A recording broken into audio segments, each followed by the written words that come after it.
Je demande les concours dans la prière. Que Dieu puisse donner à mon petit-fils la sagesse et l'intelligence à l'école.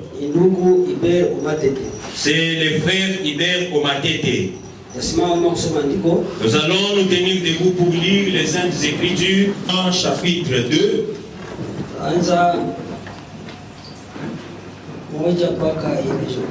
Nous allons commencer au premier verset jusqu'au 4e verset. Nous allons lire en français. Noces à Cana en Galilée.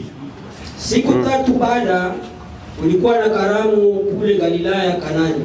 La mère de Jésus était là. Et Jésus fit aussi inviter aux noces avec ses disciples. Le vin ayant manqué, la mère de Jésus lui dit, ils n'ont plus de vin. Le verset 4, Jésus lui répondit, femme, qu'y a-t-il entre moi et toi? Mon heure n'est pas encore venue. Yesu akamjibu, mwanamke, kuna nini kati yako na mimi? Muda wangu bado. Je continue. Sa mère dit au serviteur, faites ce qu'il vous dira. Mama yake akawaambia wanafunzi, wafanyakazi, yote ataniambia kufanya, mvifanye wala walisoma neno lake. Amen. Que Dieu bénisse la lecture de ces saintes écritures. Hii ni shauri ya Maria kwa wafanyakazi wa kunosi. Ça, c'est un conseil que Marie donne aux serviteurs de cette noce-là. Le vin était terminé et il connaissait qui était Jésus. Et il a couru vers Jésus. Jésus a fait comme si c'était un iricos. Qu'y a-t-il entre toi et moi, toi cette femme? Mon heure n'est pas encore venue. Pendant que sa maman, comme elle connaissait bien Jésus, et elle a dit ceci aux serviteurs, vous allez faire ce qu'il vous dira. Vous aurez des bénéfices par là. Nous aussi, nous avons eu un homme qui nous a dit, tout ce que le prophète Branham vous dira de faire, faites-le. Parce que même si cela est difficile, faites cela. C'est là-bas où il y a notre bénédiction. Nous allons prier à ce que Dieu nous aide pour que nous soyons obéissants au message. C'est là-bas que nous serons bénis. C'est là-bas que nous aurons du bénéfice. On va nous entonner un cantique de méditation.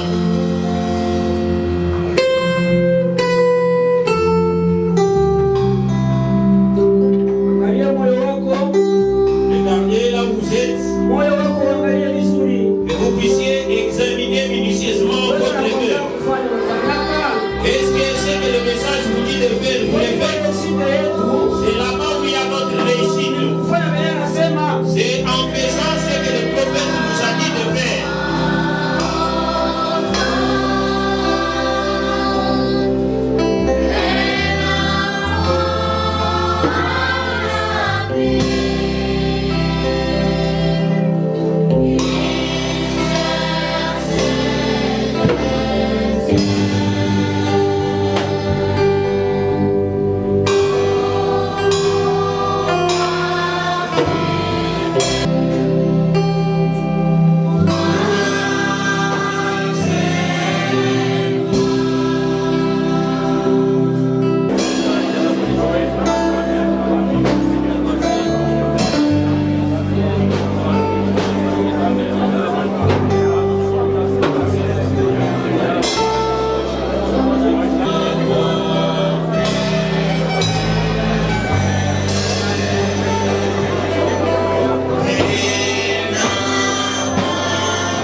Les gens avec qui nous étions endormis ce matin, les uns se sont réveillés en train de gémir, les autres n'ont pas même la force de se tenir debout.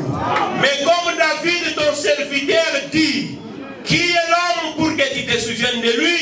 Et qui est le fils de l'homme pour que tu puisses prendre soin de lui?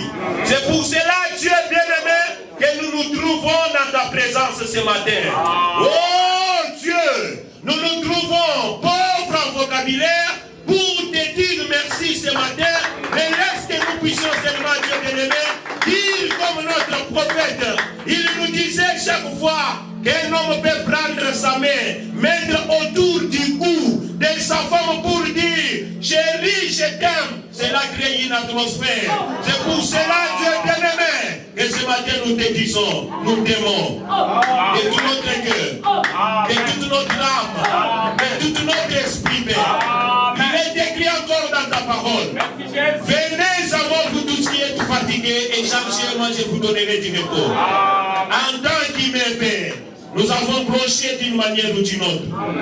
Par notre façon de marcher, par notre façon de parler. Oh Dieu, c'est pourquoi nous nous humilions. Au bas de la croix ce matin, Père, pour que tu puisses regarder tout un chacun sous l'optique du sang de Jésus. Car il est écrit que sans l'effusion du sang, il n'y a pas de pardon de péché. Il y a de cela 2000 ans à la croix que tu as versé ton sang pour que nous soyons purifiés, Père. Nous ne doutons pas de ça, Seigneur notre Dieu. Sois béni à jamais. Car le sang de taureaux et de boucs pouvait que couvrir, mais c'est ton sang à toi qui a effacé l'acte dont l'ordonnance nous condamnait. Seigneur Jésus, tu es le Dieu qui a dit approchez-vous de moi. Approchez-vous au trône de grâce avec toute assurance afin que vous soyez secourus dans vos besoins. Nous venons avec la requête de notre bien-aimé qui a demandé à ce que son petit-fils puisse être intelligent à l'école.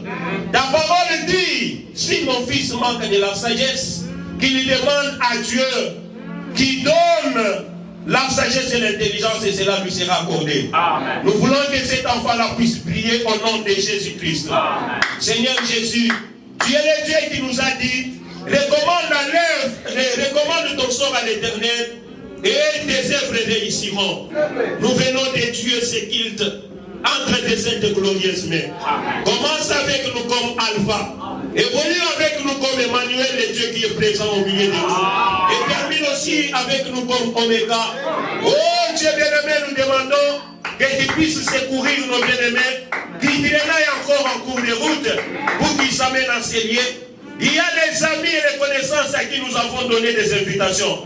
Nous voulons que toi, que tu puisses les guider. Pour les amener en cellier afin qu'ils puissent vivre, oh Dieu, ce que nous venons de lire dans les Saintes Écritures ce matin, qui dit que faites ce qu'il vous dira.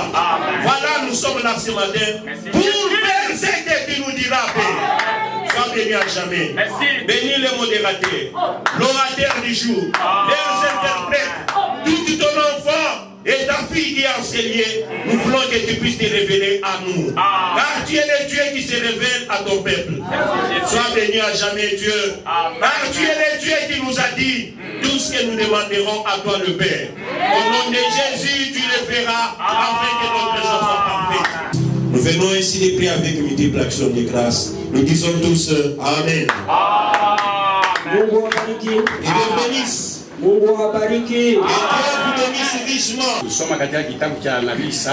Nous avons lu dans les livres du prophète Ésaïe, le chapitre 6, le verset 1er jusqu'au 6e verset. Nous avons beaucoup insisté concernant l'amitié. C'est la mauvaise compagnie qui détruit nos enfants. Nous sommes en train d'insister sur ces points-là, c'est vraiment le nœud de la question. Le fait d'avoir un mauvais ami, celui-là vous induira dans plusieurs erreurs beaucoup de jours. Et comme nos enfants sont encore petits,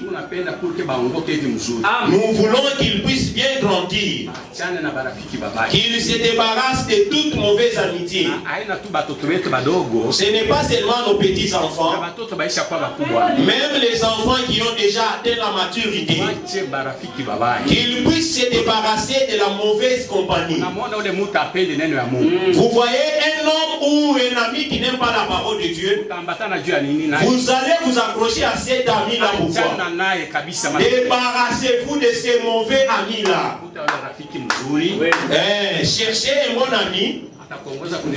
Celui-là vous conduira à la parole de Dieu. Nous les avons dit même à l'école.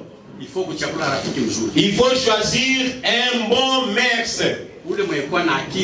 Celui-là qui est intelligent à l'école. Ce n'est pas un bourrique. Celui-là va vous envoûter et vous serez similaire à lui. C'est pour cela que nous voulons que nos enfants soient délivrés. Qu'ils écoutent la parole de Dieu dans les quartiers qui soient exemplaires. Et même à l'école qui soient des enfants modernes. Dans certaines familles qui soient des enfants modernes et exemplaires. Que Dieu bénisse richement. Les filles étaient au nombre de 69. Et les garçons étaient au nombre de 71 plutôt. Ça m'a dit. Total ikafanya 140. Cela a fait un total de 140. Je suis très joyeux aujourd'hui. 140 participants parmi les enfants. D'habitude, on se limite à 120, 110. La fois passée, le dimanche passé, on était à 108. Aujourd'hui, nous sommes à 140. Que Dieu bénisse richement. 18 600 francs. L'offrande qu'ils ont donnée, c'est 18 600 francs. Que Dieu vous bénisse richement. Moi, par rapport au nom, je réponds au nom des frères Eli Senga. Je suis le fils cadet du pauvre Senga Norbert. Moi, quand j'ai 13 ans. L'année où mon papa était décédé, j'avais l'âge de 13 ans. Avant papa a été obligé, mon grand frère a été baptisé. Avant que notre papa puisse mourir, il nous avait obligé, moi et mon grand frère, que nous soyons baptisés. Tellement que le grand a par rapport à la volonté de Mungu. Étant donné qu'on marchait selon la volonté de Dieu, on aimait bien qu'on soit baptisé et on a vécu cela. Après le décès, papa, si on a rafiki mwingine, mais na furahi sana l'école de dimanche wanaangalia kuhusu barafiki. Pendant que mon papa était décédé, je n'avais pas un ami. J'aime bien l'école de dimanche pour cette leçon qu'on est en train de décortiquer.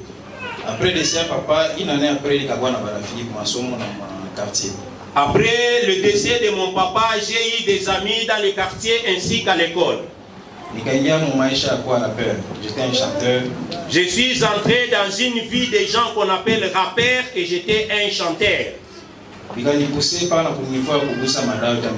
Cela m'a poussé à aller féticher même pour avoir du succès dans la musique mondaine. Je suis entré dans la vie des livrogneries. Je suis arrivé à un niveau où j'avais enceinté une fille. Je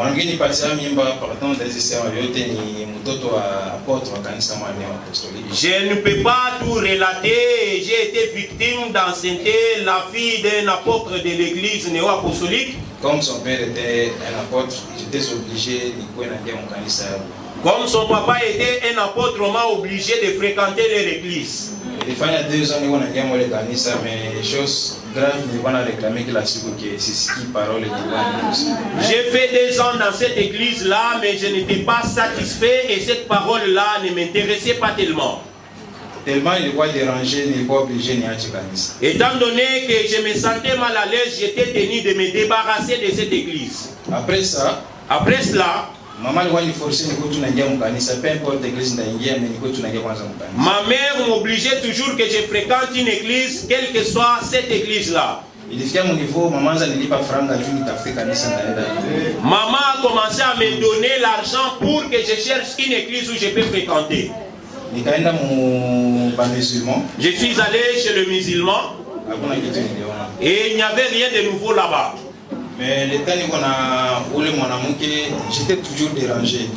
Le temps que j'ai cohabité avec cette fille-là, j'étais toujours indigné. Parfois, j'ai demandé à ma pauvre mère, qu'est-ce que je peux faire pour me débarrasser de cette situation? La solution que ma mère m'avait donnée était d'être fixée.